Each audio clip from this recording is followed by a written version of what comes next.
Welcome to Mimo in Andorra, where two guys talk about football nonsense and everything else in between. With your hosts, Travis and Ricky.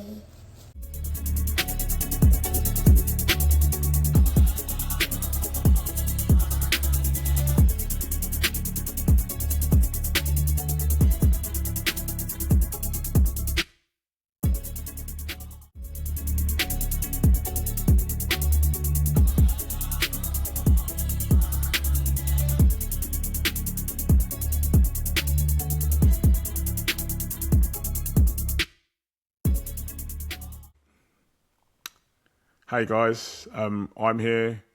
We don't have Ricky today. Ricky is expecting a child, so it's, you're your host, Travis, and I have a special guest, our resident guest at the moment, Carlos of World Cup Fever. Welcome, Carlos. Thanks for coming back. Thank you, Travis, for the invitation again. I'm eager to talk about the history on the upcoming World Cup here with you. Yeah, and obviously we've got one of the topics we wanted to cover today was USA '94, and Carlos. I mean, you're a big fan of USA '94, like I am, right? I think that's one of the things we bonded over a long time ago. Yeah, probably. I remember watching almost everything from from Italy '90, Italia 90, but USA '94 I was 12. And I remember, that's the World Cup that I remember the most, I would say. Since from the previous months, weeks, the qualifiers, also the Panini album, until the final between Brazil and Italy, I think that is the World Cup that I remember the most. Yeah, for sure. And also because I was in the school, and the kick-off were always after the school time. France 98, I was still in the school, but I miss always the very first games of the day. And even I remember the semi-finals coming back home and missing the first goal from Croatia, for example. I always arrive at the beginning of the second half and I miss the goal from Zucker. But well, that means I missed probably 2 games when I was in the school from France 98, just watching live the third. USA was not that case. Italy 90, it was Europe time, so I miss more. I remember watching the last. Also the age, many details that made that USA 94 maybe the most memorable World Cup that every kid or teenager have in their life. Indeed. And you know what? On that, we're quite fortunate in Europe because obviously they try and amend kickoff times more for us. So this year, Ricky and I were saying we're not happy. The kickoff times aren't as good for us in Europe this year. But in USA '94, and I was 13, so I'm a year older than you, I think, and I was 13 in USA '94. The kickoff times are perfect for me because they were like, when you finish school, it was like 4 p.m. Then there was another one at is it 7 or 8 p.m. And then another one maybe sort of around about like midnight as well. You'd have a later one, sort of like 11, 12 p.m. So the kickoff times are great for me. And then if you look at like France 98 and Italia 90, the kickoff times, you did a couple of games that sort of like started a little bit earlier, sort of like 3 p.m. I remember rushing home for a game and you would have missed that in South America because that would have been bang in the middle of your day. But for us it was like the early or late afternoon games and then sort of like early evenings, Italia 90 and France 98. I just remember something because I think indeed some of the games were at school time from USA 94, but no more than one because I remember that one teacher let us watch Argentina against Greece. So from Peru, we were able to watch in the classroom Argentina against Greece. Because that was an afternoon game. I remember that, yeah. Yeah, that was, I remember watching it in the school and everyone celebrating the last goal from Maradona. Maradona. There. Yeah, No. Yeah, we'll touch on that in a bit as well. Got a bit of a running order for us both to kind of go through. Like I want to try and see if I can keep us on topic because I know we can both drift because this is, as I said, this is a great World Cup. Both of us, Yeah. one of our favourites. One of the things I was saying to Carlos in the sort of the pre-show when we were chatting was around sort of like just what the World Cup looked like. USA 94 reminds me a little bit of Mexico 86. It was bright. It was like Mexico 70 as well. It's very bright. Whereas if you look at World Cups like Italia 90, France 98, even Korea and Japan, a lot darker. Like just, I know that sounds silly, but like even that makes it a very different tournament. Do you know what I mean? When you look at it, you can just, it looks different. And that's like Yes, a benefit yes. of playing in like Central America or North America, like at that time of the year, right? Yeah, true. Yeah, I remember I was talking with a friend some time ago, not exactly about the World Cup, but about a Copa Libertadores game. Now, some years ago, 20 years ago, you don't have too many teams in the Copa Libertadores, and there was not, you were not able to watch every game on the TV. You were watching the games of the teams of your country. What means that every game from Copa Libertadores was at night. For me, it was like Champions League. You know, Champions League is at night. Yes, League midweek at is night. in the afternoon. And I Yes. saw a game from the qualification to the Libertadores Cup, and it was like at 3 p.m. from my country, from Peru. And I got the feeling this game doesn't feel like Copa Libertadores. 3 p.m., a lot of people that would have gone was not there because to the work, because they were Yes, of working. course. The people still work until 5 p.m. or something like that. And it doesn't feel that. They changed the tradition just to fill out what the TV want. But for people like us, it doesn't feel like a game from Copa Libertadores doesn't feel like that. On the other side, a Europe World Cup, it feels more like European when you have more Darker. night games or when these quarterfinals are all at night, you know, or Even mostly things at like night. rain as well, like rain. It didn't really, I don't know, I'm sure there was a game in the rain. I can't think of a game in the rain in USA 94, but I'm sure there was a game Yeah, true. where it rained. Very true. But it's, you know, like... Yeah, you know, it's a very famous game. I think it was Germany against Poland. You know, 1974. In 74 in the final group match. Exactly, in And Germany. yeah. And that World Cup is renowned for, like, there were lots of rain throughout the tournament, wasn't there? And it's like a dark European World Cup. Do you know what the World Cup that I always remember and think of it being quite dark as well is 78. 78 looks very dark because it looks like lots of the games were at night, maybe? True. In Argentina? You know, I read a bit from how were the games in that World Cup, and they didn't care about TV. It's like if you have a lot of games at the very same time, not just the last fixture, but if Group B you have 2 games in the first round of games, they could have. Probably they were at the very same time. In Mexico 70, I think I read that the quarterfinals were played All on the same at day. the very same time. Yeah, I knew that. And I've heard that as well. Impossible to understand that for people like, even for people like us, for younger people, even more difficult. But it was like that. TV was not such Considered. It wasn't considered as... Yeah, Exactly. you're right. Exactly. So they weren't trying to cater for European audiences. Yeah, they were not people like us trying to watch every game of the World Cup because it was No, at no, least no, life was impossible. No.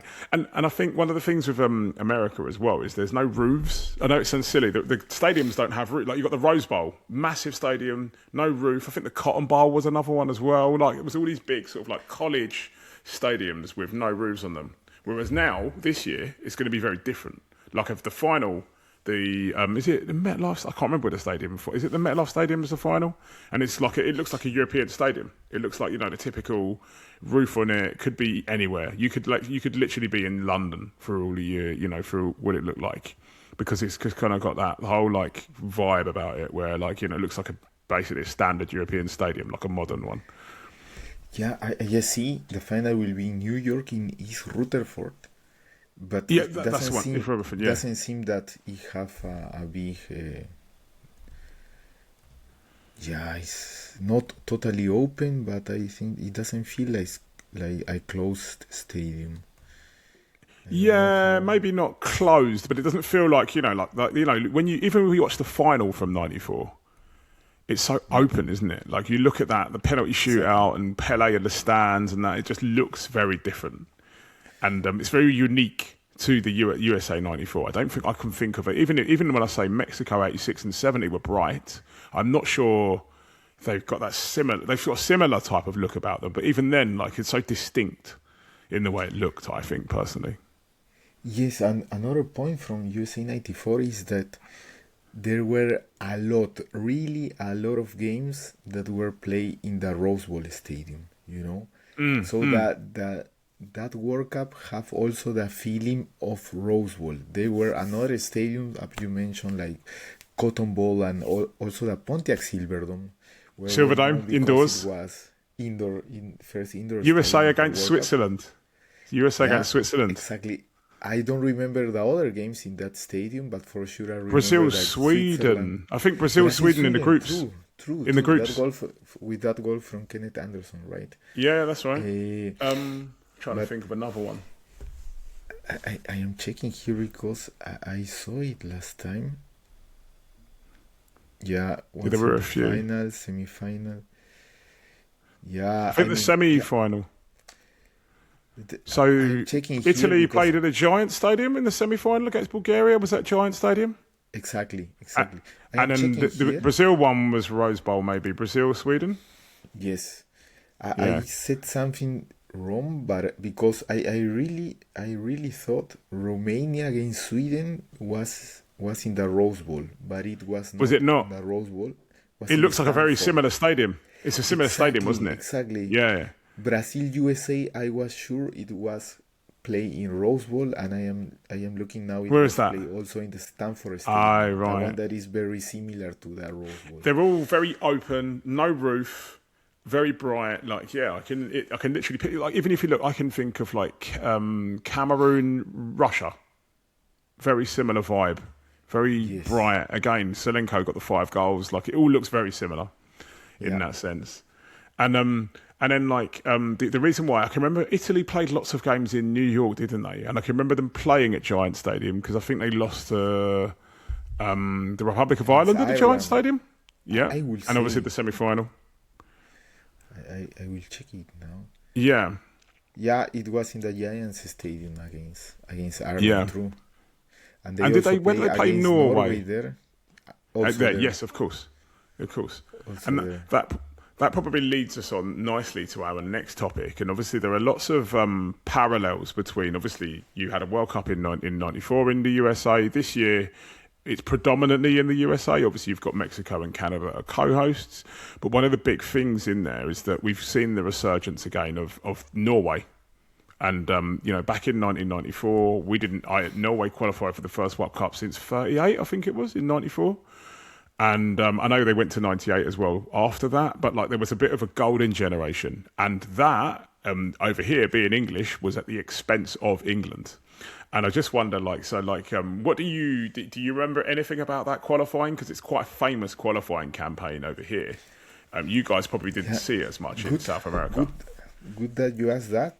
After this point, I asked you another question from the qualifiers from South America because I wanted to know your point of view. But of course, so England was a team that I was eager to see at the World Cup. But at that time, the European qualifiers in South America was not easy or was almost impossible to watch. I don't remember any game.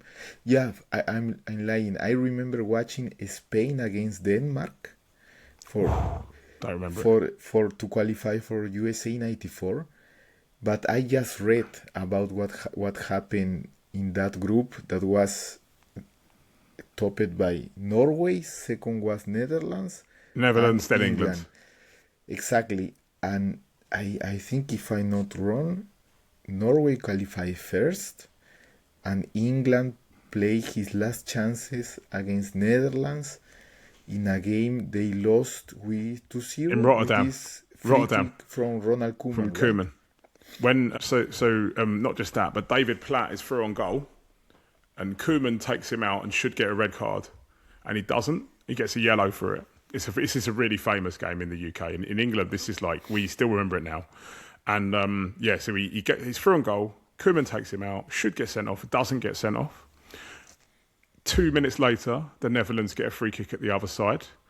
They take the free kick. I think they go to take it, and it gets they take it too early, so the ref pulls it back, and he's trying to sort the wall out, and he pushes the wall back too far or something as well.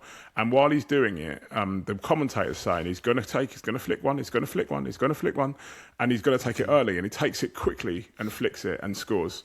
And as you say, we lost. I think it was 2-0. We might have lost 2-0, but. So you would have missed as well. I know you would have missed. We played Norway, so we drew with Norway at Wembley and drew with the Netherlands at Wembley, and we lost both to Norway and the Netherlands away. And when we went to Norway, I always remember, because you talk about being at school, it must have been like one of those things where you have like school holidays, like half term, like I don't know what you call it in South America. In between terms, you have like a week off or whatever.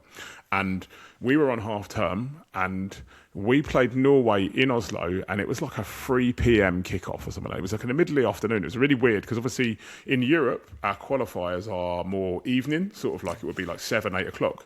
This was a 3 p.m. in Oslo, and we got beaten 2-0 there. And I remember it just being on TV, and we got outplayed. We just couldn't cope with them. And obviously at the time, you're just not expecting Norway to be good. So we were thinking, are England that bad? And famously, I don't know if you know about this, but we conceded a goal after 7 seconds against San Marino in our last qualifier, because in the last game, we could have still qualified, but we had to win 6-0, and the Netherlands had to lose to Turkey or something like that. And obviously that didn't happen, but we went a goal down after 7 seconds, and it was like, it summed up the whole campaign for us, really. England weren't very good. We had a bit of a period where our manager was getting lots of criticism in the press, and it wasn't very good for us. It was Graham Taylor, right? Yes. Who already got a very bad Euro Cup. Not only in '92. with the problem that you didn't qualify you didn't survive the group stage, but also this incident with Gary Lineker. Yeah, Gary Lineker took him off when they needed a goal, and also he didn't surpass the record from Bobby Charlton. Yes. And I mean, when you have such a bad vibe, you need to change trainer normally. Yeah, I don't remember. I don't know how it was there, but I remember my feeling was, okay, the trainer had too much criticism, or already too many things. He had already done a lot of wrong things. Yeah. So you know what? Yeah. I was going to say, there's lots of things. I mean, I was listening to a podcast on this. Jonathan Wilson has got a really good podcast recently on Graham Taylor and what went wrong for him. There were a lot of things. So Graham Taylor played very direct football, long ball. And obviously lots of people, it's quite frowned upon, sort of like we're going into a period where if you played long ball, you were seen as being a bit like basic and not really getting football, getting the ins and outs. You'd get outplayed by anybody that was half decent. And he got Watford to second, took them through the leagues, got them to second, and that's what kind of got him the credentials for the England manager. Now, so he goes to England. Paul Gascoigne does his ACL in the FA Cup final in '91. And is racing to come back so he gets back. I don't think he gets back in time for Euro 92, but he's back in time for the World Cup. And by that point, he goes to Lazio, and he has other issues with injuries and so on. But there's lots of stuff happening in his life that's just not working out for him. He plays a man called, I don't know if you know, Carlton Palmer. I don't know if you know of him. Really tall. He's a really tall, slim midfielder. and lots of people associate him with being really like negative football, really boring negative football, and as a result, Graham Taylor just made it didn't help. And then with the Lineker thing, as you say, that game against Sweden, with that's when Brolin scores, doesn't it? Brolin scores the winner to knock us out. The story goes that Lineker was playing up front and wasn't holding the ball up enough. So Taylor brought on Alan Smith, who played for Arsenal, was an okay forward, but nothing great. Never really had a great international career. And Taylor's theory was that if it went up to Smith, he would hold it up better. But little did he know that obviously Lineker was never going to surpass the record. Obviously, Lineker had the chance to beat it, and Panenka had the penalty. Do you remember in that friendly when he Brazil did in Wembley? Yes. Right. So he could have equalled it. But yeah, like I think he was very unlucky. Graham Taylor was very unlucky. He inherited a bad side. There was injuries. I also remember I saw the video because at that time, I suppose in England, that game was just seen in one channel. Of course, we didn't have YouTube and everything. And I saw a video with a commentary that I don't know if it's radio or if it was from the official transmission from TV, that he says, the commentator say, "Hey, Graham Taylor, we need a goal. Or we need goals. We have our top goal scoring on the game. You take him out and put Alan Smith that have scored no goals in the national team." It's like right away when he's making the change between Lineker and the substitution from Gary Lineker, is already criticizing and saying what finally happened. That was that England got eliminated and didn't manage to score a single goal more. I mean, Euro 92 wasn't great for us anyway. We weren't very good. The tournament was quite low scoring as well. Probably didn't help him. There were so many factors that just made it was like bad circumstances for Graham Taylor, I think, personally. And so you didn't manage to see many of the European qualifiers. Did you see? No, There was the. I remember. So we had, Eurosport, the channel. I got cable in my country. The first thing that I watched in cable was the Champions League 1995-1996. I was so happy. Okay. So I was not able to watch nothing. We were of the European qualifiers. Right. But this game from Spain against Denmark, that somehow was we were able to watch it in Peru. Yeah, because it was Spain, probably because we used to watch Spanish the language, obviously. Spanish league first division. So probably therefore. Right. I'm not sure why, but well, I remember watching that game. But yeah, not the other game. I read, and afterwards I watch in YouTube the goals, the highlights. Therefore, I know. Right. But you asked also about this generation from Norway. Well, I didn't know after I got the Panini. I remember there was a Panini album that I still have, but it's not Panini. We got another one, which you have the stickers, and at that time were not stickers really. Were like you needed to glue it, yeah. All right. And Yeah. you didn't glue it the whole back part of this photo, say like that. You just glue it here. Why? Because here you have small history or description about the game, about the players. And of course you have the name of the club and everything. I remember checking, okay, Erik Thorsvedt playing Tottenham Hotspur, and I at that time reading what it was written in the stickers, in the photo of the players in the back. You imagine a lot. At the time it was normal probably for you to hear radio for the games. So I think we got a lot of imagination. I was like, imagine, he should play like that. Here say that Thorsberg is quite good. And you got many Norway players in England. So I was thinking, Yes. I think afterwards they came more. I remember Kjetil Rekdal And also Eric Mikland, because of the look. You remember the guy that had I can't remember what he looks like. And long hair. I remember Rekdal, but I don't remember Maitland. You, Hetil Rekdal.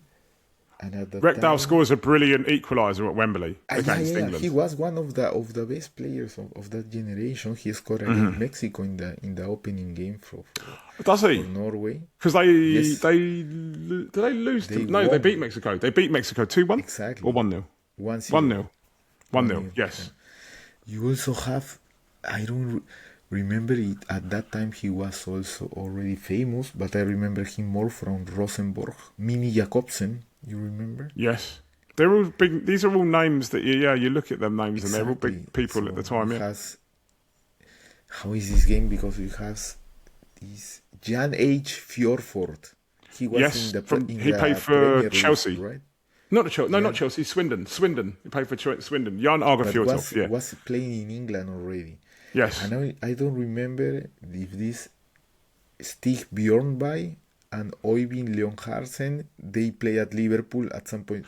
Leonardson was at Wimbledon and then he went to Liverpool. They were all, all of these people played in the Premier League. It was not a surprise for you that they have a decent team, right? It should have not been a surprise. Do you know what? But it still was, because they traditionally weren't that good. And you don't, obviously, as much as these players all played individually for clubs, you don't, as you say, you don't watch much football outside of when they play your country. So you don't make the connection, especially as a 13-year-old boy or 12-year-old when the qualifiers were happening, that, all of these Premier League players coming together. You just go, oh, I know that name. That name rings a bell. And you don't realise what you're seeing.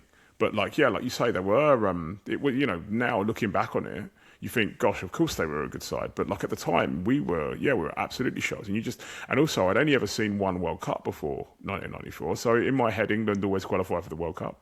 It was never, I didn't know anything about the history of the World Cup. I just thought, England always qualify. So when they didn't, it was a bit of a shock. And it was a really bad, like we didn't, even the games, we struggled to beat like Turkey and Poland and people like that. It wasn't just those other games, where we lost. We had, even when we won, we didn't win convincingly. It wasn't a very good campaign for us.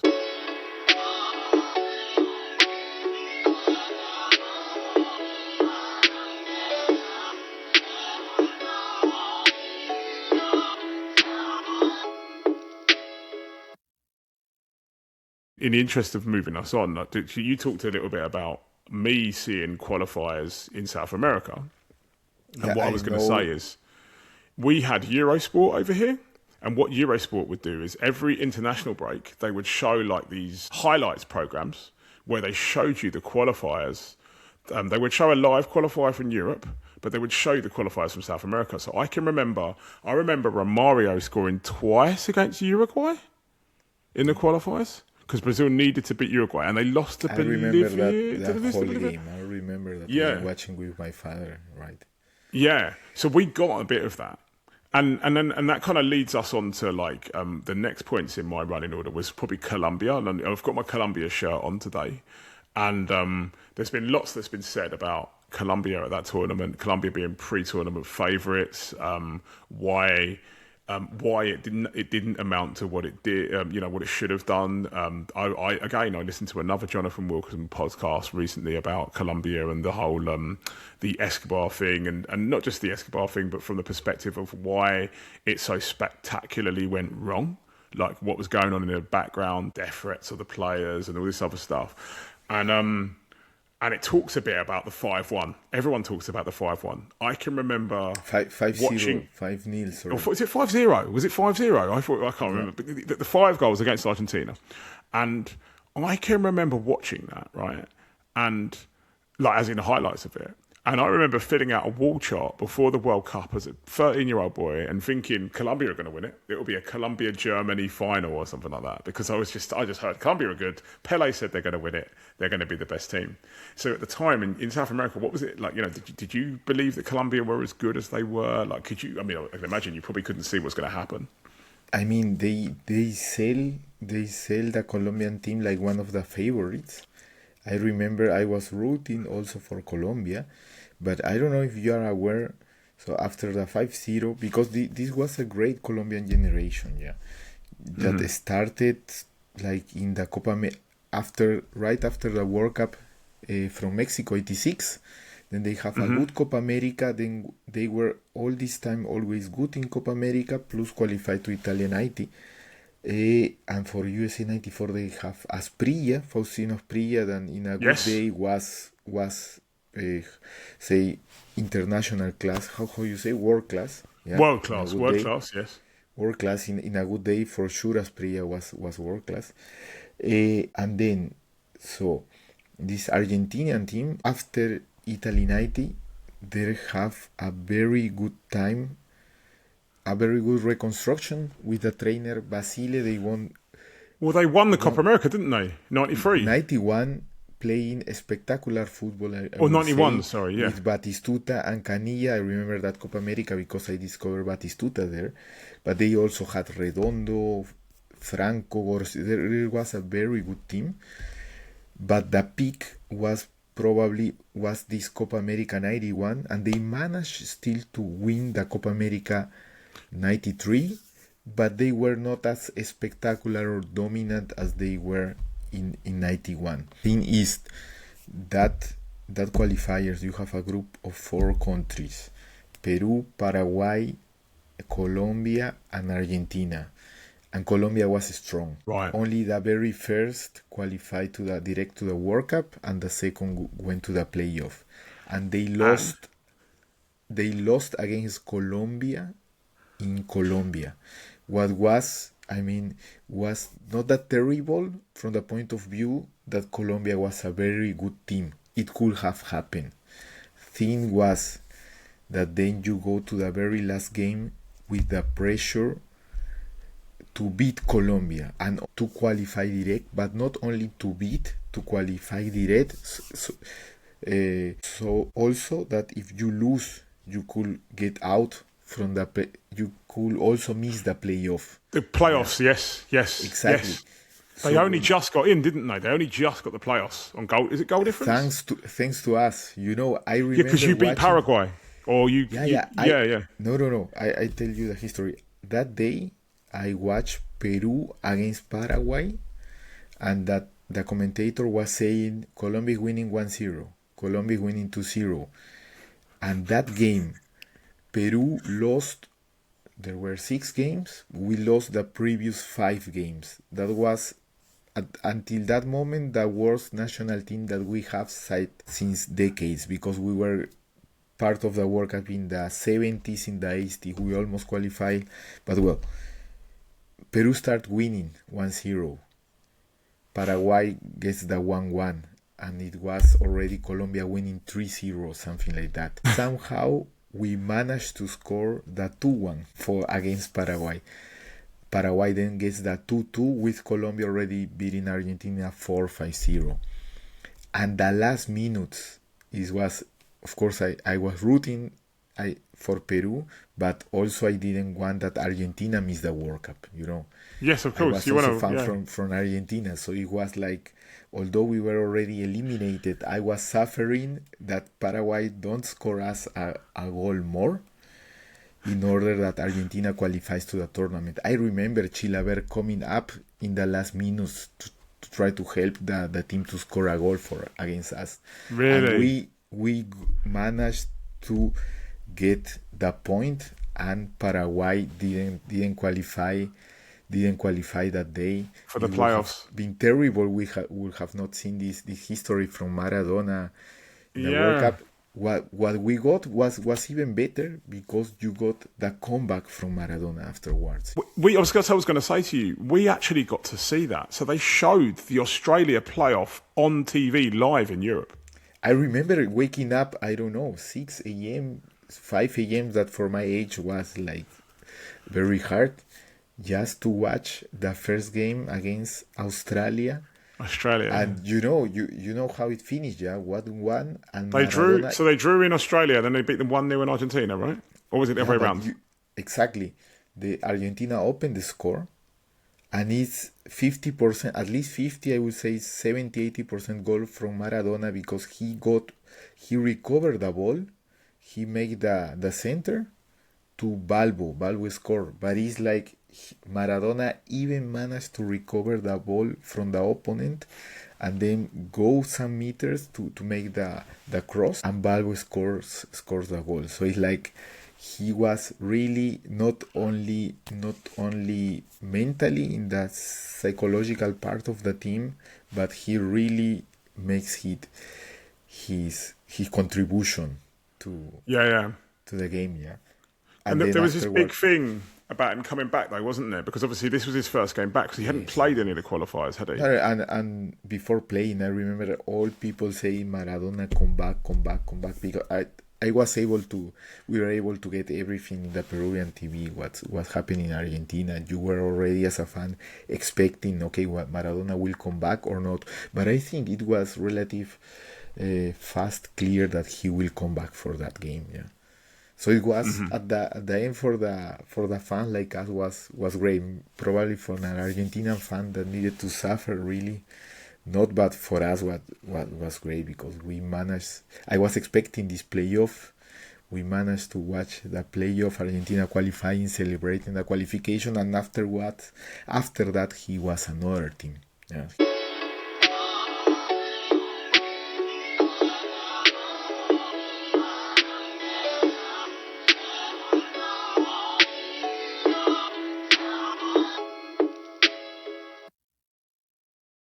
Moving on to the actual tournament itself, like if you want to, I mean, Colombia, I mean, probably mixed fortunes for, but like you could almost say that Colombia obviously didn't perform as well as they'd done in the qualifiers, but did Argentina even perform better than they'd done in the qualifiers until Maradona was taken out of it?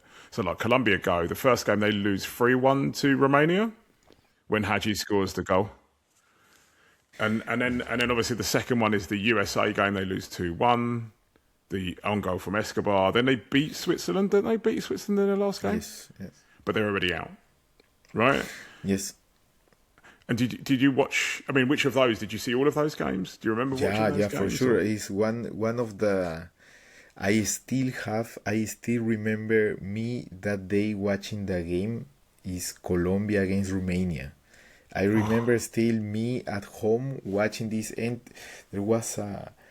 It was quite late, wasn't it? Because in the UK, in the Europe, that was a 12 o'clock game in Europe on like a Saturday night. Yeah, that was on a Saturday. I think I remember me. I was at home and I was happy to watch that game. I was expecting Colombia to win. I don't remember what I was thinking at that time, because I remember from Italy 90 knowing that Hadji was the Maradona of the Carpathians. Yeah, that Romania went to that 8 finals. But I was expecting Colombia to win, I remember. But I like it, Hadji, yeah? So I even celebrate that goal, because that goal is one of the greatest. Such a good goal. Yeah. Of that tournament. And it's was like, whoa, yeah, I'm not Colombian, I wanted to win, but if you see that goal, those are the moments that you expect to watch at the World Cup, yeah? And that was, yeah, absolutely. That goal was incredible, yeah? But that's the problem. That was the problem from Colombia. I mean, the expectations were so high, and at that time, normal people has no idea about the Romanian players. So you think, if you probably a football pundit at the time with enough information would have said Colombia is favorite, but it will not be a surprise. Such a big surprise if they lose against Romania, because Romania had Hadji, had Radu Choyu in AC Milan. Yeah, at that time Steaua Bucharest was still playing at the Champions League at the beginning. I mean, it would have not been that such a catastrophe or some. Yeah, but in South America was totally unexpected. Anyone knew? Even in Europe, didn't know nothing. Even in Europe, we didn't Romania. expect that. We absolutely didn't expect that. I'd say we didn't. And if I'm not wrong, after that game, the trainer had a problem with Faustino Asprilla, so they lost Asprilla, yeah. So one of your best players, yeah. And I remember they say, like, the drug cartels say, Yes. this player Barrabás Gómez can't play. Yes, that's right. And they were So sending threats to imagine- them, saying if he plays, they'll kill them or something, or do something to his family or something. Yeah, something like that. So you as a player, the psychological part of the players, cannot, yeah, for sure was not good. Yeah, for sure. At least you can say it was not good for Yeah. playing. So the pressure that they have that day against the US, who was already with a point, knowing they could make history if they beat Colombia, that they have Host already nation seen that as was well. a vulnerable Yeah. team. I mean, I think it was too much, especially the own goal and all this history, everything played against Colombia that day. I remember Colombia doing their best, and I think they could have, if they played that game 3-4 times more, probably they would have win it 2 or 3 times. Yeah, but that day it was not the day for Colombia. For sure. Yeah. yeah. I don't And remember then- the US being so dominant, but they have. No, I don't think they scored were. the goals. I don't think they were. And on the flip side of it, then you've got Argentina that go, and their first game, as you said already, is the Greece game that you watched at school. And Batistuta scores a hat-trick. Does he score a hat-trick against Greece? Yes. Yes. And then you've got the Maradona goal at the end of that. And then they have Nigeria, which is a really good game. I remember Argentina-Nigeria is a really good game because Nigeria take One the of my lead. favorite games of the Yeah. tournament. And Maradona sets up both goals from like quick free kicks, doesn't he? Not really. Just the second not that him? is the most remembered. That What's the first? Wasn't the first one a bit? He sets up the first one as well, right? Batistuta shots very hard, and Peter Rufai can have. Oh, he blocks it, can and keep then the ball. Caniggia comes in. Exactly. And But doesn't Maradona play the ball to Batistuta though? I'm pretty certain it's Maradona that places it. that's the second goal. Oh, right. In the, Okay. in the second goal is Caniggia. He plays Caniggia, doesn't he? Exactly. Caniggia is somehow quick free kick. alone. The Nigerian defenders forgot him, and Maradona waited until the very precise moment to make the pass, and there was Caniggia along with the keeper. And yeah, it was still not that easy, the angle he had. Yeah, but Yeah, it's a really made tight great angle, shot. isn't it? Yeah, Yeah. yeah. But the I mean, keeper that- stays on his line. I remember the keeper stands on Exactly. his line, and he probably should have come, but yeah. Yeah, it's difficult to say, yeah, because if he would have come out, I think Caniggia would have done the same that he did against Tafarel in 1990, yeah. We'll go around him. Yeah, Yeah, I mean, maybe. it would have been easy for Caniggia, was a great player. Yeah. But he stays, and the decision from Caniglia, how he shots the ball and the curve it makes. I mean, it was not that easy. I think Rufai not necessarily did the wrong thing, considering it was Caniglia, yeah. But yeah, so Yeah. Caniglia had Great goal. enough resources to solve the situation. Great goal. And then that's it for them, isn't it, really? Because then obviously they play Bulgaria and lose to Bulgaria without Maradona. Yeah, but that And- game doesn't count. I mean, it was other World Cup. They even lose Caniglia after 30 minutes, 25 minutes. Did or they? After, I can't remember that. At the end of the latest at the end of the first half, they lose Claudio Caniggia. Oh, I then didn't remember that. You were playing without Maradona due to the doping, and without Claudio Caniglia. That was, you're doing. Yeah. You cannot compete anymore without those players. You know. And did Caniggia then play Romania then in the round of 16, or was he out? No. Oh, right. I don't remember that. Oh, okay. Fine, right. And then obviously they lose that one 3-2. But the game It's a was really good game. You know, Really good game. was Yeah, I remember good. that. It could have won Argentina also, but Batistuta missed some chances. It was a game that both had, I don't know how you say in English, but when both you have from both teams End to end. have attacks. End to end, it's called. End to end football. Probably Yeah. I don't know the statistics, but I will say that Argentina had more chances if you consider the shots to goal and everything. But it was not their day also. Yeah, and Yeah. I mean, I think Maradona had not only the aura, how Aura, you say yes, that's right. Yeah, Aura. that's the one. but also the luckiness that the great players Yes. always have, because there have been in football history so many great players that have bad luck in a moment, not necessary something that they do, but their team do, that with a bit more luck they will be considered much more or much bigger than they are now considered. And Maradona had both, yeah. Because how they beat Brazil in Italy In 1990. I knew you were going to say that. Also, Yugoslavia, Yugoslavia in 1990. On penalties. They missed two penalties in that shootout. And Goicoechea saved two. Or one. Did Maradona miss penalties? Goicoechea saved two, but Yugoslavia also shot one penalty to Yes, the post. that's right. I remember it, yeah. And I mean, yeah, so it was lucky enough Maradona to have a good goalkeeper that saved him after he missed the penalty, You know what happened? Baggio missed the last penalty. Even if he would have scored it, now everyone blames Baggio for the missed World Cup. But we all know, so we know if he would have scored, probably comes Bebeto, scores the goal, and and it's done anyway. Yeah, exactly. That's right. You're absolutely right, because they were 2 up by that point. And if Argentina would have lost against Yugoslavia with this missed penalty from Maradona, it would have lost some of his reputation, say like that. Yeah. Also, I think they play against Italy good, but well, Maradona also was lucky enough, apart from made his contribution for sure, was lucky enough to have this moment like Goicoechea saving the 2 penalties. Yeah. And without Maradona, Argentina was not lucky enough. I don't know. I think so. The aura from the players also count for that. Of course, I think that would definitely be a factor. As you say, the aura will carry on to other people. The players would have felt lucky. Like I said, that Brazil game, holding on in that Brazil game, and somehow getting a winner there, coming back against Nigeria. I know they played okay against Nigeria, but at one point I thought Nigeria might nick that game, and Maradona just had that little bit about him that would just keep them in games, bring them back into games. That it was losing that was huge for them.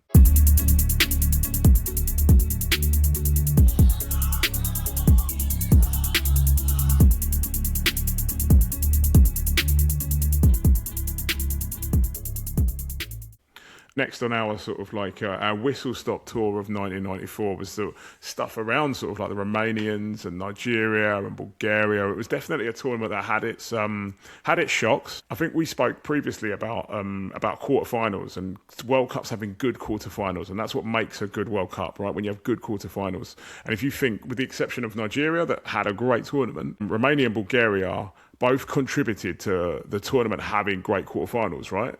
Romania, Sweden was an excellent quarterfinal. I always remember the free kick from Brolin, the ball where they roll it into Zanetti, Brolin. 98. Yes, exactly the same free kick. Yeah, exactly. I mean that game from Romania against Sweden was great. For me, it was very sad because I was eager to watch Romania against Brazil. Yeah, that would have been good. Yeah, because. Yeah, I mean, Sweden just wait for Brazil. Yeah, just defend. They even got a red card, if I'm not wrong.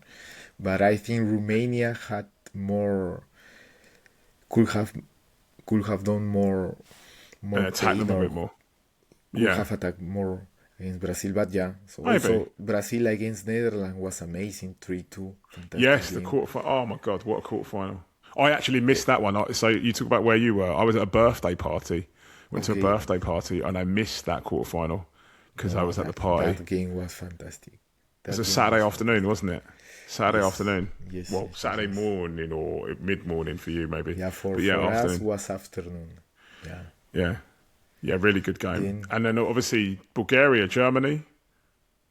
Bulgaria, Germany, the surprise. Yeah. I remember at the beginning. This game I know that Germany will win. 1-0, and I remember after the Matthaus scores at the beginning of the second half, I thought, it's done. It's done. Bulgaria cannot come back from this. Yeah, and it was a penalty as well because it wasn't. Was it a dive? It was a dive for the penalty, wasn't it? A dive for the penalty or something like that. I'm not sure. It was not that clear, I think. Yeah, I don't think it was an obvious penalty. That's the thing. So when it goes in, you think to yourself, "Oh, this is over now." I thought, okay, Yeah. and somehow it come back. I remember celebrating that diving header from Jordan Lechkov. That was Yes. amazing. Oh my god.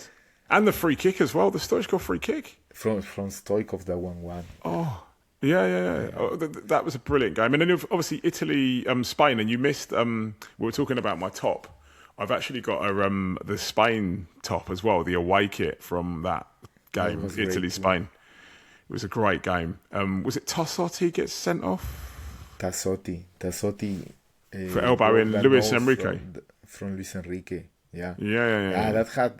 that game had everything, because uh, did Italy finish with one player less? Because I remember Italy score with Dino Baggio, and afterward Spain dominate the game, but by far.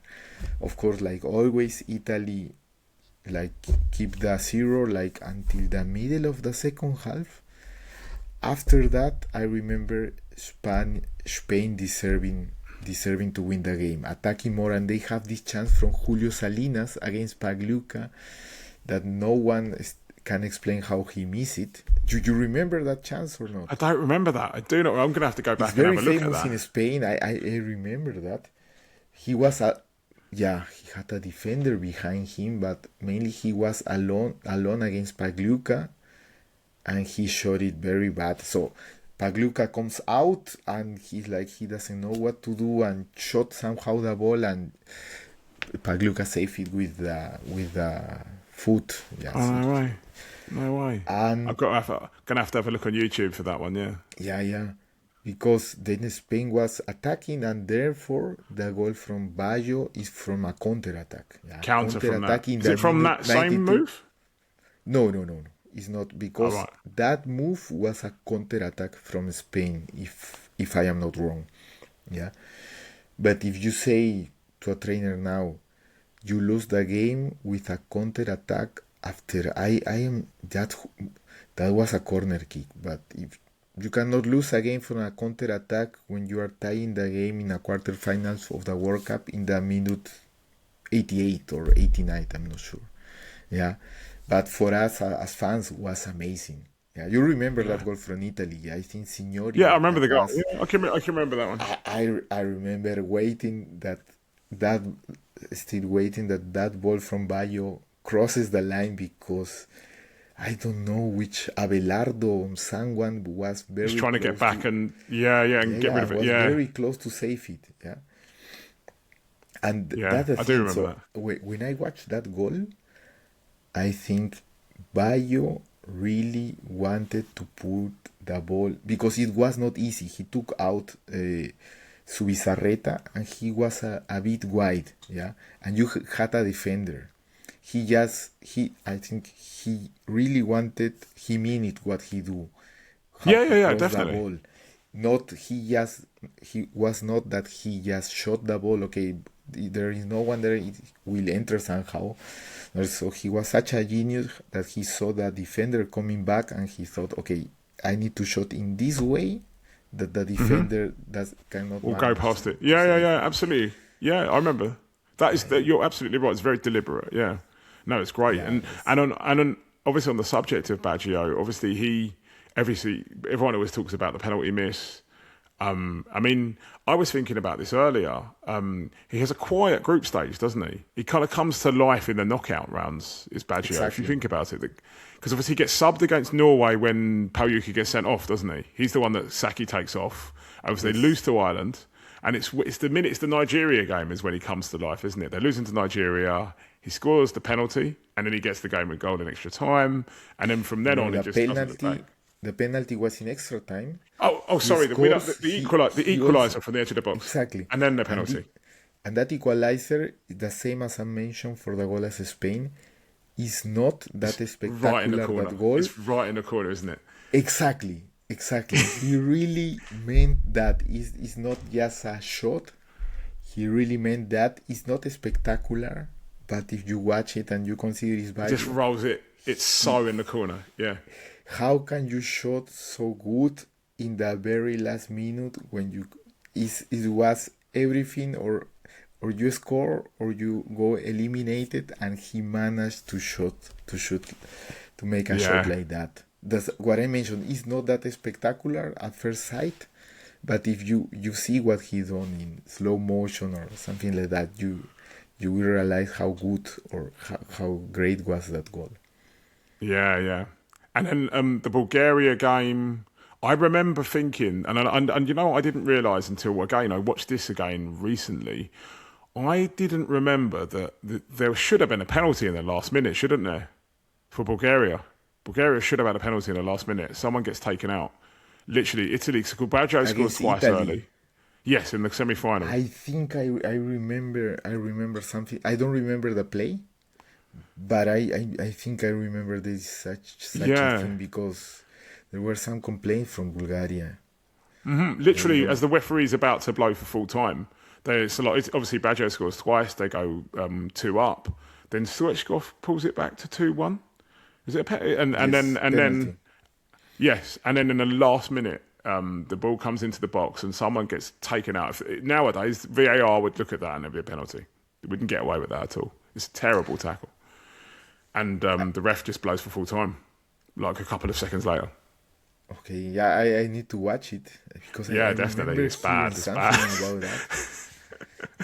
It's really bad. I think in some post in Instagram someone commented that, and I stuck on my mind, but I didn't manage to watch that situation. It's one of them, and obviously VAR is obviously very good for the game in that sense. Like, it's good to like make sure that you don't get injustices, but yeah, it's one of those moments that would never happen now. You'd never get that now, because the referee would pull it up and they'd get a penalty. Yeah, I prefer football without VAR. So do I. Yeah. I think anything, if they want to rob a game, say like that, they find a way. Yeah. There are many theories about who benefits from VAR. And well, I think, you know what? this technology from lining goal technology. Goal line, goal line. That's was good. Great. That's great. That's good. Yeah. Do you remember the first one? Was it France-Honduras in 2014? Was that goal line technology did that one? Do you remember that one? And no one was sure of it. Honduras. Yeah, Against in Honduras, 2014. And Benzema France scored that goal, right? Yes, and goal line Still technology. They had to remember use it for that. the goalkeeper complaining about that, trying to say that technology was wrong. I think at that time people still didn't believe that technology could be so exact or precise. Yeah. And have you seen the one Liverpool-Manchester City? When Manchester City won the league and they went to Anfield, and I think Aymeric Laporte clears the ball off the line, and if you look at it, it looks like it's gone in. And goal line technology, they've done the thing where they show it, and they can change the camera angle, and if you look at it, it's like that much of it is on the line. It's so close to being over, and he just clears it. And I mean, 10 years ago, that would have been just giving it a goal. Yeah. I mean, also Japan against Germany. No, Japan against Spain. The goal that sent out Germany. Yeah, that knocked Germany out in 2022. Yeah. 2022. Yeah. I mean, corner. It should have been a corner. I still have a German friend that say goal kick. It was a rope. That it wasn't out. The ball was out. He showed me some photos that you think, okay, it's out, but I mean, you can't tell. That technology is good. I agree that's with good. that technology, but because that's not down to interpretation, is it? That's just, is it over the line? Is it not over the line? It's when you're using technology and then making a decision off the back of the technology. You might as well just not have the technology. Yeah, the thing is, if we consider that the referee do their best, if they see a situation, you also need to feel the situation, because in slow motion and everything, you lose a lot from the context. You know what I mean? Because football is not mathematics or something like that. It's like you also need this feeling about the context, the situation, how strong you see maybe. I mean, it's not perfect, but I prefer that that decision with the feeling of the referee, considering all the context what he was watching, than the other with slow motion that you are really losing a lot of context, or it's not that easy to say it was something was intentional or not when you see in slow motion. You can say the ball touches the hand or not, Yes. but it's not so. The rule is also not so direct. Yeah, I you don't like consider a it. couple of things more. Yeah, I don't like handballs when they do the hand, like you say, the hand goes up and the ball touches the hand, and in slow motion it looks deliberate, and you're like, well, yeah, but if you watch it in real time, the defender didn't have a chance to do anything about it. I watched the Exactly. goal, Athletic Bilbao against Levante 2 days ago, and Unai Simon saved the penalty, but the penalty, Uri goes like that, and the guy hits it at him from about it's so close to him, he can't do anything about it. And the referee Yeah, watches it, and he and you're like, that is not like that's the sort of thing that 10, 15 years ago wouldn't be given, and it would be good it wasn't given. I think the referees tend to choose the safest Yes, choice, of course. because people you have thousands or a lot of people watching it, and most of them have no idea. They just see, oh, hey, look, the ball was on the hand, and they didn't say that it was penalty, so they rob us. So I think that the referee thinks, okay, I think not, but I will get less hate if I say yes, it was a penalty because the ball was on the hand. And it's like, yeah, that's what I don't like. Yeah, But I'm with you on that. And to move back towards the World Cup, though, so that second semi-final, the big thing that I would say is, and you probably watched the second semi-final, and again, this is the problem with the European experience versus the South American experience. That second semi-final, Brazil-Sweden, was at midnight in the UK. And it was a weekday, because obviously semi-finals are always on like a Wednesday or a Tuesday. So I missed it. I couldn't watch the second semi-final because I had to go to bed because I was only 13. So I had to go to bed. So I missed, I had to watch the highlights the next day and to see that Romario scored. And from the sounds of it, it wasn't an amazing game, was it? I don't from what I've seen of it. It didn't look like it was full of it, Romania got a red card at some point. I don't remember in which Sweden, game. you mean? Sweden? Sorry, Sweden. Yeah. And I remember, okay, it's like, or Brazil get a goal, or you go to penalty kicks. And it was the minutes were going, and Brazil was not able to get a goal. They got one or two really big chances. I think there was a post, and there was one that Romario would have normally scored, but somehow he missed it. Because, yeah, he managed to take out Ravelli. And then on the other side from Baggio checked to shot, and that the defender doesn't save it. Romario thought, okay, it's in, and shot not so strong, and then a defender from Sweden managed to save it. Oh, he comes back and, okay. Exactly. Then also Massinho had a chance. But yeah, the feeling was, or Brazil score, or it will be penalty shootouts. You don't see any chance for Sweden to score. They didn't have, I think they didn't have any real chance to score that day. But yeah. Brazil scored in the 12 minutes before the end. So it was at some point, it was like getting interesting because, in penalties... when you see the reaction, the celebration looks a bit of relief. It's kind of like a relief celebration, like from Romario. And is it Bebeto that goes to hug him? I can't remember who hugs him. Because it's a header, isn't it? It's a header. And he puts his hands in the air like that. And that goal, I mean, they say, I saw some Brazilian reel or something like that. They say how underrated is that. I don't know if that goal, because it's a good goal, but the cross from Jorginho. Because Romario is less than 1.70 m, 1.68 66. He's not tall, yeah. I'm not sure. And he was between two Sweden defenders, more than 1.80 m for sure. And Jorginho managed to put the cross in the head of Romario. Of course, Romario did his job, but the cross from Jorginho was great. Was fantastic. Check if you have. I'll have to have a look again. And I didn't notice that before, but he managed to put the ball exactly for Romario to score that goal. Definitely have But to have a look. was a relief. Yeah, it was a relief. The celebration, still remember. Bit of a relief, yeah. And then obviously leading on the final was a bit of a disappointment. In terms of the remainder of the tournament, like I said, USA '94 for me just reminds me of goals and brightness and all the other stuff. And then the Exactly, final kind of, yeah. I mean, I agree with you, and it's at a bit point when someone tries to say that USA '94 was not a great World Cup. Normally they use this argument that the final was not that great. Even you remember Oscar Ruggeri. Ruggeri, yeah, from Argentina. Okay. Yeah, he's works in ESPN South America, or at the time that I hear what he said, he just say we will have won the World Cup. Just look how it was the final between Italy and Brazil. It was the worst final ever. That probably he had a point, but then that was the worst final ever, or the most boring.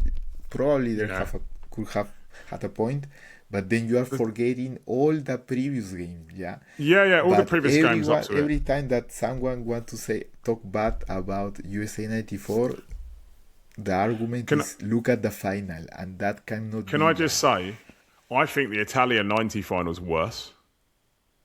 I think the final for Italian '90 is worse. It's so bad. It's just lots of like arguing with the referee, arguing with each other, the game being spoiled. As an Argentinian and Maradona fan, yeah, I can say to you, probably if you were a neutral fan, yes, but since I was expecting, okay, Argentina must go to penalty shootouts, and then Goicoechea will save 2 or 3 penalties, and Argentina will win a game, will win the trophy. Right. I was just like with. Oh, okay. Is that what was you were not hoping boring for? for me. For me, it was not boring at all. Yeah, but no, I didn't like that. For a neutral fan, I can understand that argument. Yeah, but it depends of your point of view. Therefore, I understand what the Argentinian people say. Therefore, there were neutral fans. They have no interest anymore, and you have a final that was the very first with penalty shootout. Yeah, I think because with USA '90, the two things I remember the ball hitting the post.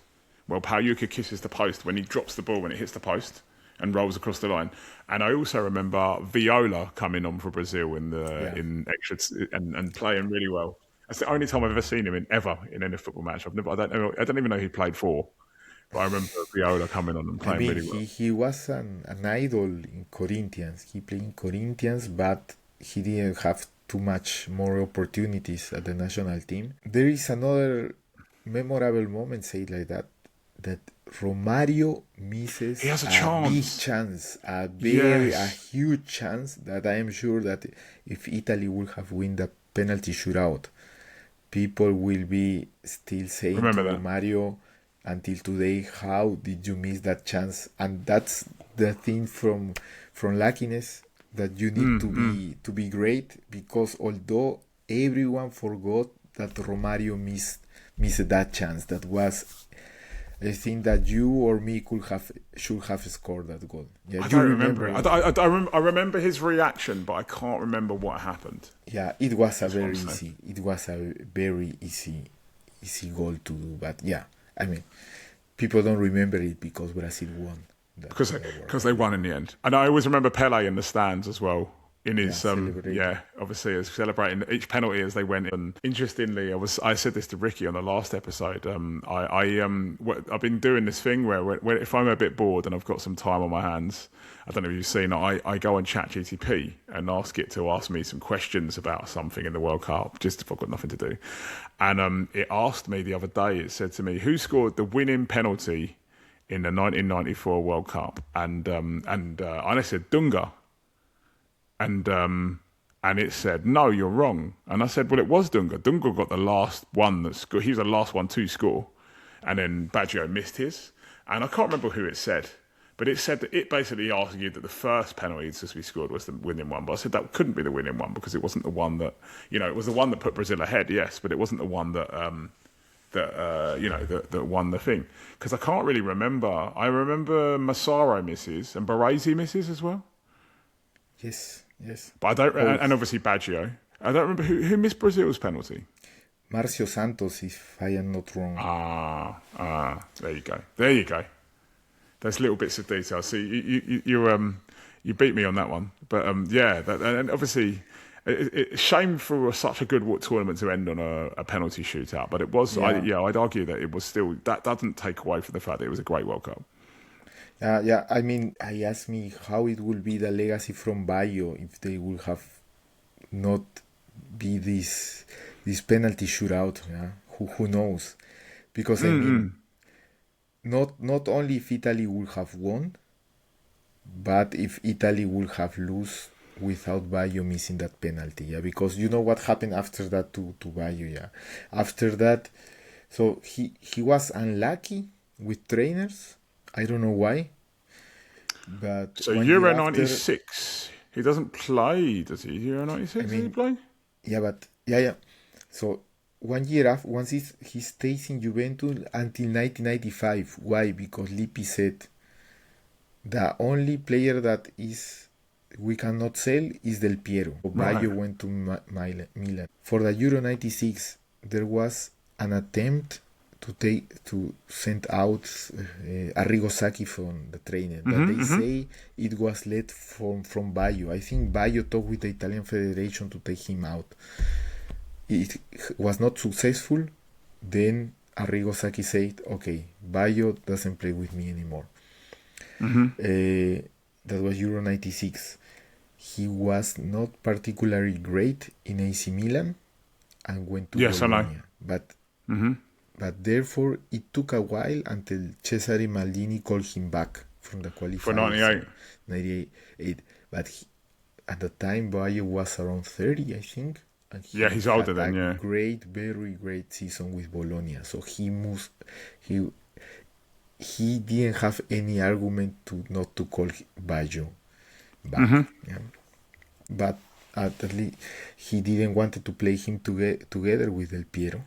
You remember, that they didn't play a single. So did they not? Was it Vieri instead? Did they play Vieri instead with him? It was Vieri. Yeah. The thing is that Del Piero was injured, so Baggio started the first game. Del Piero came back as a substitute in the second game for Baggio. Right. Then Del Piero was the starter, and when Baggio came to play, it was always instead of Del Piero, or Del Piero was not anymore on the pitch. And then was Trapattoni the trainer, and Baggio had bad luck with Marcello Lippi in Inter also. Yeah, maybe the history. Then he went to Brescia and was unlucky with injuries, and somehow Trapattoni didn't want to take him. Who knows which was the real reason? Because there were, I suppose for sure, there were not football reasons, but probably something else. Maybe, yes, maybe in an alternate world, Baggio takes that final by the scruff of his neck, maybe, and Italy managed to win it. You never know, and you're right, and it's kind of like a sad end to someone that was probably the best player of the 1990s, if you think about it. Early 1990s, you'd argue that Baggio was the best player. When I do some polls about Italian footballers, is considered by far, he beats by far Del Piero, Totti, everyone. So. But is that because it was he did it for the national team, and everybody gets behind that, right? I don't think so. I mean, you mean that more people watch what he did for the national team? Well, I mean, everyone. The national. It's because if you think of, I'm just going to say, so Totti is a great player, right? But if you're a Lazio fan, you probably don't say Totti's a great player, right? Del Piero is a great player, but if you're an Inter fan, you probably don't say Del Piero is a great player, right? If you're talking about Baggio, you're talking about someone that did it for the national team. So everybody has fond memories of Baggio doing good things for them. Do you see what I mean? As opposed to at his club. And obviously he did well for his club as well, but not to the same level. I mean, the thing with the clubs, I think he did amazing things. especially when you see not only the highlight, but in Inter Milan, in Internazionale, he played not that much, and he had very good moments. Look the goal he scored against Real Madrid in the Champions League. Yeah, they are fantastic, but they didn't qualify. They didn't go through. Anyway, he did exactly. a lot of things that didn't finish with trophies. Yeah. Yes, that's what I mean. He had great seasons in Bologna. He wins a at the time Coppa UEFA. Italia. Oh, UEFA Cup, sorry. UEFA Cup, yeah. UEFA Cup. Yeah, leading Juventus in 1992, 1993, I think. Therefore, he wins the Ballon d'Or. Yeah. So he managed to win that, but at that time, I mean, I don't remember in how many times he win the Serie A, to be honest. But he have great moments in the teams also. But he didn't win the Champions League. Yeah. Yeah, he doesn't win the Champions League. Probably, is he not at Juve? No, he isn't at Juve when they win it, is he? When they beat Ajax in the final with Ravanelli. No, there was Dortmund in the final. So they beat Dortmund in the final, and then they lose to Ajax in the final. Yeah, sorry. The year after. I mean, I think probably the lowest point of his career was in AC Milan with Capello. Yeah, it doesn't really do much. Anyway, there, the numbers he had are decent. Yeah, but Milan, definitely. Milan finished 7. I don't know, out of everything that was a disaster from an AC Milan team at that time. And then in Internazionale, he did more because the trainer didn't want. You know this history, yeah, that with Lippi, they needed to play a playoff against Parma to qualify for the Champions League. Right. And Baggio was not playing like, I don't know, most of the season he didn't play. He was not playing the last game. He had so many injuries that Lippi needed to play Baggio that day. And it was like this. If Inter qualifies to the Champions League, Lippi stay and Baggio needed to leave. Yeah. So for Baggio would have been better if he wanted to stay in Internazionale. Yeah. Internazionale would have not. He needs that Inter didn't beat Parma. How was the result of that game? 3-1 for Inter. 2 great goals from Baggio. Fantastic goals. He was the best player of the game that game by far. And he needed to leave next year. I don't remember it at all. I have seen some reels about it. There is. So he was. Therefore, he didn't did more in Inter because the trainer didn't let him. But if you watch the highlight, they are great goals in the Champions League. They are great moments. Yeah. Fair enough. As well. Internazionale at that time was also not the best team from Italy, although they have Ronaldo. No. You have Milan and Juve, sorry, are the teams in the 90s, aren't they? And then in Brescia, what he made with Brescia Calcio. It's unmatchable, yeah. It's like no, it does very well.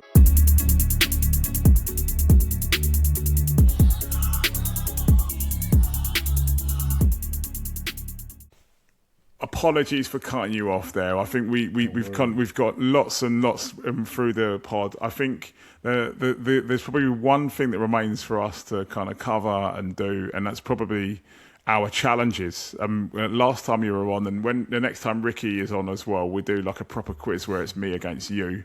But I know you wanted to come back and sort of redeem yourself. I've not forgotten my Guillermo Stabile moment from last time. But we talked a little bit about having sort of like a question each. Have you got a question for me? A trivia question? I got 2 questions. Two questions. I've got one. One is at the easy moment. level. One is easy level. And one is expert or very hard level. Let's see which one you get. Okay. Go on then. How many minutes play Marco Echeverri at the World Cup? That's easy one. Oh, is that easy? I know he got sent off, didn't he, in the first game against Germany, and he comes on as. Did he come on as a sub as well? Yes. Comes on as a sub, gets sent off, so he misses the second game. I'm gonna say 40. I don't know. Really don't know. I mean, I would have accepted an approximation, but in my mind, it was 3 minutes. If you Was it would have 3? said Did he not less play the than last 5 game? minutes, no, no, Did he no, not play the last game? No, yeah, because it was he didn't get a yellow card before the red one. So he was banned for 2. Exactly. One of the saddest histories because Echeverry was fantastic, one of my favorite players. Another day we can talk about it, but No way. 3 minutes. Because I know. 3 minutes. I remember the obviously the opening game. I remember the commentators talking loads about him, and then him coming on and getting sent off and getting a red. And it's obviously a straight red, yes. But in my head, he played the 3rd game. I didn't realise he didn't play the 3rd game. No, that was against Germany, yeah. In the first game, yeah. The first game is Germany. The second game is South Korea, and then the 3rd game is Spain. And he doesn't play. Yeah, okay. Go on then. What's the was that my easy question? That was the easy one. Do you want me to? You know what? You're going to get my question because I'm not going to give it away. I was going to ask you what the first 0-0 of the tournament was. Yeah, Massive clue there. Wait, I need to think. Wait a moment. I can get it, but I need to think. Yeah, I mean, I remember 1-0. Let me check, but that was the third fixture. Let me think if there was another one before.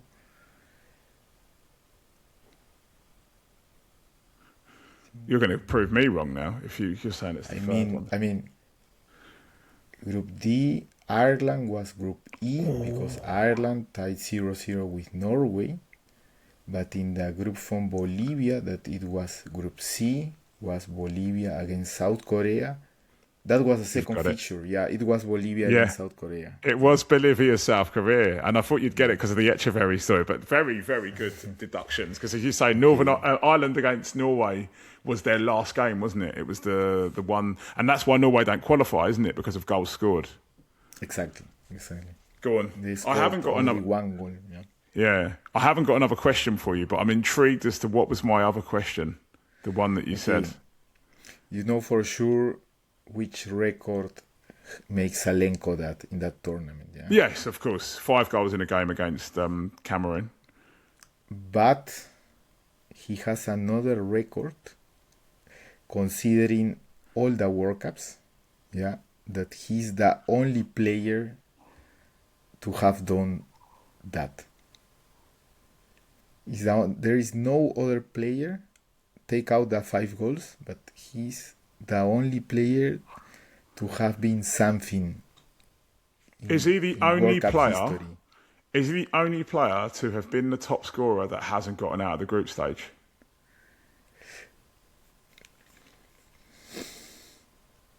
And I'm assuming the answer is that's that not what. Could be 2, but that was not my answer. I don't know. What was the answer? That I don't was know. not I don't my know. answer. I Take don't that know. out. There is another. Because he only scored one other goal, right? Go on. There is another thing that considering all the World Cups, so from youth level to senior, he's the only one. Go on. I don't know. Go on. You tell me. He's the only that have been the top goal scorer at a youth World Cup and also at a senior World Cup. Wow, I did not know that. Never knew that. I was never going to get that. 89, I don't know, 89, 87 or something like that. He was the top goal scorer playing for Soviet Union. No way. And he also managed to be the top goal scorer together with Stoikov, but anyway, he was the top goal scorer of a senior. Good trivia. Great trivia. I'm going to use that on someone. I'm going to use that on my son. That's a funny, a nice fact, yeah. Yeah, great fact. Well, Carlos, we have run vastly over. It's been absolutely brilliant talking to you about USA '94. I think there's plenty.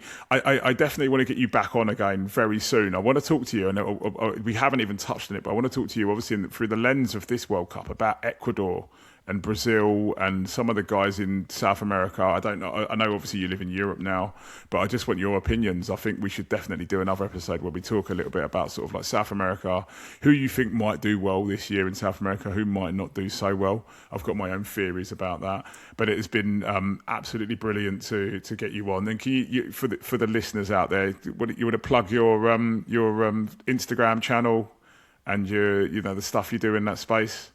Do you want to? So when I say plug, I mean let's see, in English idioms. Do you want to advertise your Instagram and tell everybody what your Instagram channel is for those that don't know? Yeah, it's World Cup Fever TV. I have two, World Cup Fever TV and World Cup Fever Carlos. Yeah, is the right pronunciation in English? Absolutely, absolutely. Fever, yeah. You they find are me like absolutely. that. They're brilliant. As you know, that's how we met, and I've been following you, and we've been talking on Instagram and Facebook and not Facebook on Twitter for probably about 5-6 years now, maybe even longer. Yeah, that's through Twitter too, right? Yeah, I remember. Yeah. You follow me on Twitter. I don't use. You just still use Twitter or do you know what? I have actually got a Twitter account. We've just moved on to TikTok. Yeah. Okay. To try and think, but yeah, honestly, Carlos's accounts are I will great. give you a tip. Yeah, move to Facebook. Really? Yeah, in Facebook, that people that like to talk, so all football or football for the 90s and 2000s is full of persons there, people there. Maybe we'll go to Facebook too then. We'll branch out the empire. It takes a while, of course, until you get the views, but with reels and everything. But there is a lot of audience for all World Cup. Okay, we'll do that. Football. We'll do that. Well, I'll give it a go. But Carlos, as I said, thank you very much for coming on. We definitely get you back on again. Hopefully Ricky can make an appearance at some point too. I'm hoping Ricky's baby has been safely delivered. And thank you again. And thank you to you, Travis, for the invitation again. And we are talking again soon. Brilliant. Yeah. Bye-bye. Bye-bye. Ciao.